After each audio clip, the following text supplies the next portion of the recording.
मी जाताना इंद्रजित भालेराव यांचं एक 2 ओळीचं काव्य म्हणतो, जे इथे बसणाऱ्या जवळपास सर्वांनी बालभारती पुस्तकात वाचलं असेल. तेत इंद्रजित भालेराव असं म्हणतात, शेतामधी माझी खोप, तिला बोराटीची झाप, तिथं कष्ट तो राबतो, माझा शेतकरी बाप. सदाभाऊच्या पाठ आहे ती.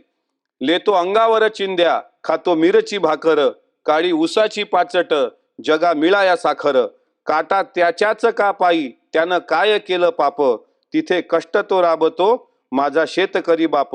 माझा बाप शेतकरी, उभ्या जगाचा पोशिंदा, त्याच्या भाडी लिहिलेला रात दिस कामधंदा. कष्ट सारे त्याच्या हाती, दुसऱ्याच्या हाती माप, तिथं कष्ट तो राबतो, माझा शेतकरी बाप. बाप फोडतो लाकड, माय पेटविते चुल्हा, पिठा मागल्या घामाची, काय चव सांगू तुला. आम्ही कष्टाचंच खातो, जग करी हापा हाप, तिथे कष्ट तो राबतो, माझा शेतकरी बाप. धन्यवाद. जय हिंद, जय महाराष्ट्र, जय बळीराजा.